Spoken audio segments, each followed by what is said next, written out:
روزہ امام رضا علیہ السلام کا مختصر سا تعارف۔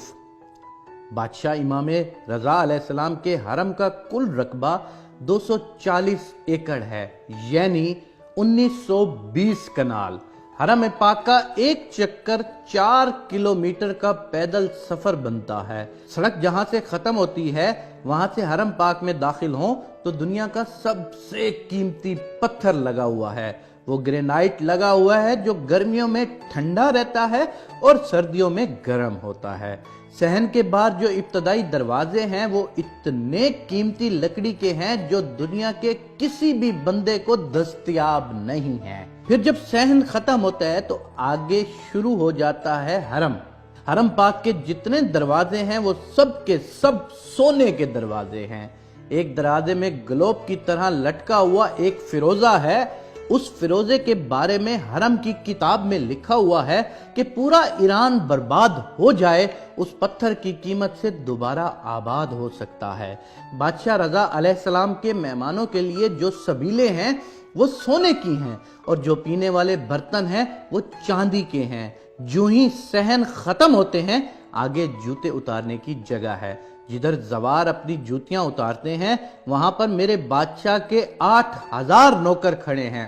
اور یاد رکھنا وہ دنیا کے کوئی عام بندے نہیں ہوتے کہ جو بے روزگار ہوں اور چلا جائے اس کام کے لیے۔ ان میں 90% لوگ ایران کی فوج سے ریٹائرڈ میجر، جنرل، کرنل اور بریگیڈیئر جیسے افیسرز ہیں۔ وہ ریٹائرمنٹ لے کر درخواست دیتے ہیں کہ ہمیں پینشن نہ دے، بادشاہ رضا علیہ السلام کے زواروں کی جوتیاں اٹھانے کی نوکری دی جائے۔ دنیا کا کوئی 7 سٹار ہوٹل اتنا خوبصورت نہیں جتنا بادشاہ رضا علیہ السلام کے لنگر خانہ خوبصورت ہے۔ جہاں تک میں نے ایک عالم دین سے سنا تھا کہ وہاں پر زوار کی عرش کے فرشتے مہمان نوازی کرتے ہیں۔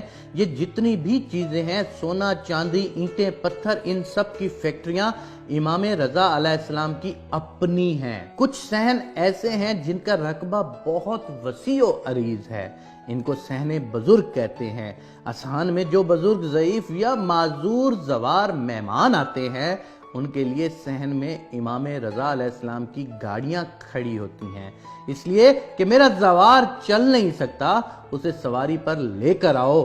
3 منزلوں پر محیط ہے میرے بادشاہ رضا کی زری مبارک۔ ان تینوں منزلوں کی زیارت کی جاتی ہے۔ ان تینوں منزلوں پر دنیا کی ہر کرنسی، روپیہ، یورو، ڈالر، ریال، دینار، پاؤنڈ وغیرہ ہر قسم کی کرنسی سے بھری ہوئی پڑی ہوتی ہیں۔ یہ تینوں منازل ایران پر تقریباً 44 سال سے پابندیاں ہیں۔ ایران بادشاہ رضا کی جوتی کا صدقہ آج تک غریب نہیں ہوا۔ مملکت ایران مقروض ہے۔ اس 8ویں امام کی لاکھوں کی تعداد میں مولا کی فیکٹریوں میں ایرانی لوگ ملازمت کرتے ہیں۔ کروڑوں گھر امام رضا کے سہارے سے پلتے ہیں۔ 4 کلومیٹر میں پارکنگ ہے جہاں پر صرف وہاں پر کام کرنے والے نوکروں کی گاڑیاں کھڑی ہوتی ہیں۔ یہ ہے ایک مختصر سا تعارف جناب امام رضا علیہ السلام کا جو 8ویں امام ہیں۔ ایران پر 44 سال سے پابندیاں ہیں، لیکن اس ایک امام کی زیارت کے لیے پوری دنیا سے لوگ جو آتے ہیں ان کا دیا ہوا اتنا کچھ ہوتا ہے۔ امام رضا کی برکت اتنی ہوتی ہے کہ پورا ایران کبھی بھی غربت میں نہیں جا سکتا۔